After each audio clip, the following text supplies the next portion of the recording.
A pleasant good day to all of my YouTube fans across the globe. It is once again my pleasure and honor to stand before the world to bring this presentation to you.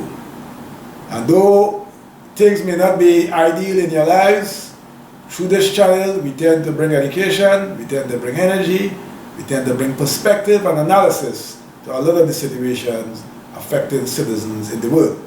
So as usual, I, Imo Bakari, your psychologist and life coach from the magical community of Point Fortin in Trinidad and Tobago, located in the Southern Caribbean. It is my desire to inspire you to rise higher. It is my desire to inspire you to rise even higher. It is my desire to motivate you to overcome any obstacle placed in your way. And it is my desire to partner with you in 2024 so that we can address many of the concerns of the world to make it a better place. And this will be done through counseling, through coaching, through writing, through community action, through research, through motivational speaking, feature speaking, and consultancy services. Because after all, you, yes you, are deserving of the best, of becoming the best possible versions of yourself, and we are prepared to partner with you to ensure it becomes a reality in 2024. Alright, so we now go into the motivational word for today. And the motivational word for today, there is enough resources in the world to be shared in an equitable way so that all of humanity can benefit. There is sufficient resources in the world to be shared equitably, to be developed justly to the benefit of humanity. But man's greed has worked against that realization, and I'm saying let us reflect on it and let us determine what can be done to address it. So the presentation today is entitled Maximizing the Resources of the Eastern Democratic Republic of the Congo, specifically located in brief at the question of gold. When we think of the Eastern Democratic Republic of Congo, they are rated as the 17th largest producer of gold in the world, producing 2% of the world's gold global production. And of course, we have major gold producers being China, Russia, Australia, and Canada. But specifically to the Congo, we have a situation, a very tragic situation, where the fight for gold and other resources has resulted in the loss of many lives.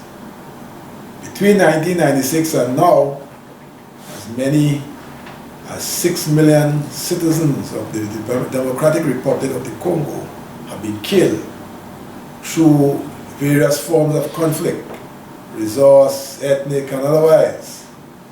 And, you know, such a situation certainly does not augur well for the development of such a country.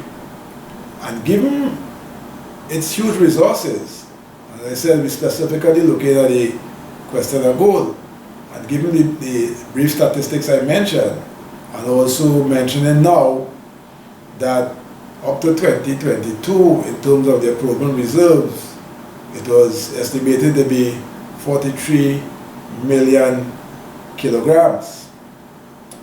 They also maintain an average between 1993 to 2022 of 10,750,000 kilograms of gold.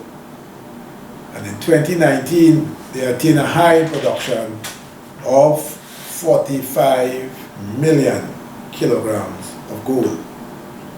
We also heard about the interesting story in 2021, where in a village a mountain of gold was discovered, consisting of 60 to 90% gold and people will rush to that village in a mad chase to find gold.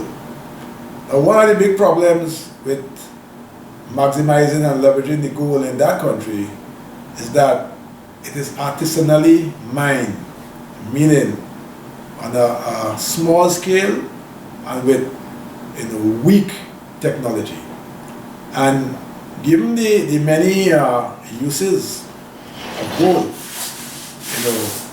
that country will not be able to maximize the exploitation if it does not get control over its resources. So there's internal conflict, there is external involvement obviously, and we have a situation where the people, notwithstanding the great mineral wealth, notwithstanding the many uses to which gold can be used for, are not really benefited. And to cite some of, to show how pervasive and how powerful that resource can be, we, in everyday life, particularly in electronics, gold is a significant component in that it is a very good conductor of electricity and conducts very fine current. It also can be found in our iPhone, measuring up to about 0.04 grams.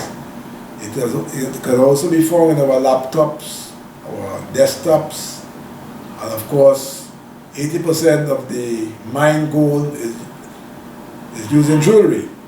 Of course, we know wedding rings, Olympic medals, crucifixes, and as I said, it is very significant in the electronics industry.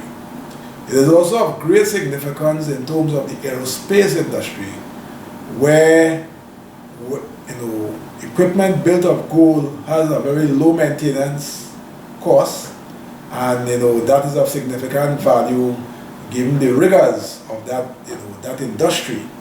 So whether it's everyday use, whether it's electronics, whether it's in aerospace, gold is a feature. It is also used as in terms of trade. Many governments trade in gold bullions, and many countries now are using gold as a backup to their currencies, right?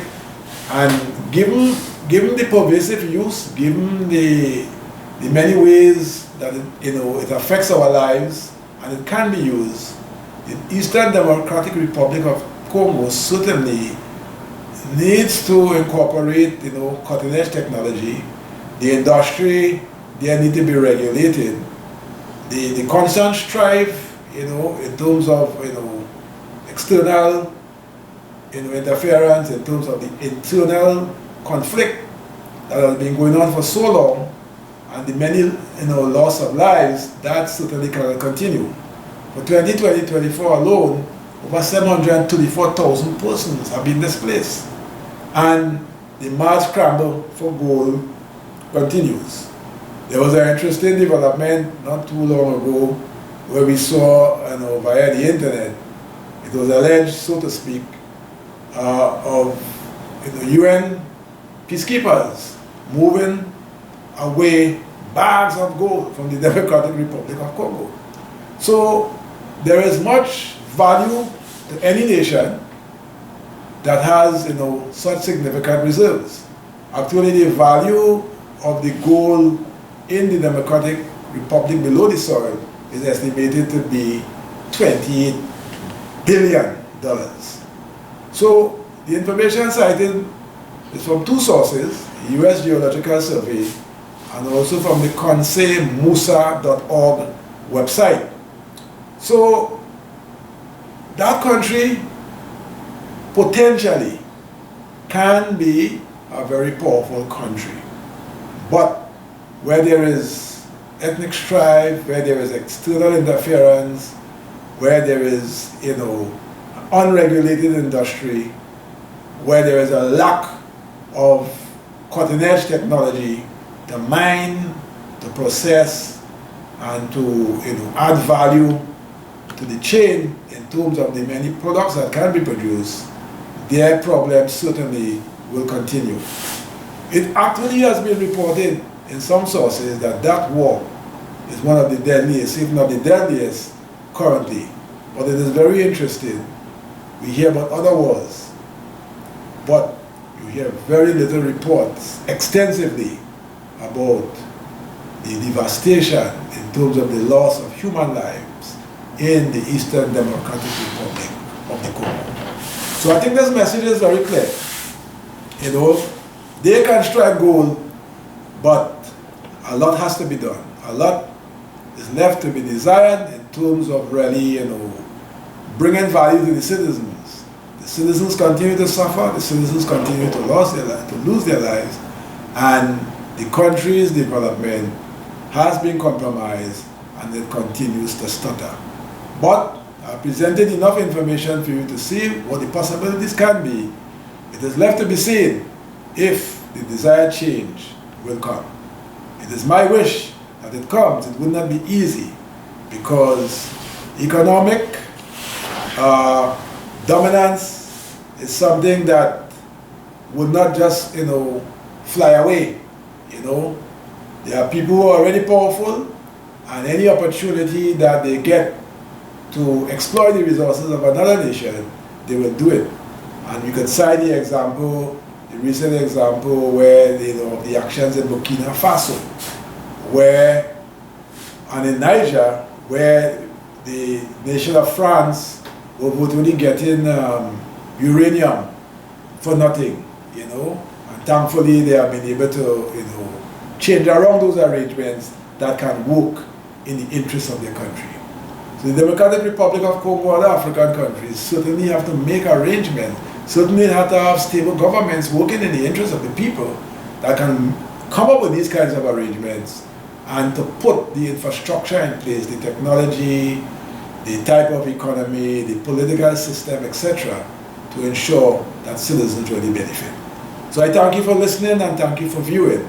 And those who can put a hand, those who are motivated to do something, citizens of that country, people of the world with a heart for justice, something must be done. So, once again, we remind you that you can continue to support our channel by subscribing, by liking, commenting, and sharing the video, by contributing financially through the account flashing on the screen, through the YP and Patreon links, by participating in our ongoing courses, by calling or emailing us to book a counseling or coaching appointment, and all you can do is just give us a call at 1-868-778-5141, 1-867-779-2544, or email us at leadershipwithadifference@gmail.com. So, I know this message on the Congo has resonated with many across the world. Let us put our collective minds, hearts, and energies and talents together to restore a justice for the citizens of that part of the world. So thank you for listening, and stay tuned for another powerful presentation next week, please God. Bye.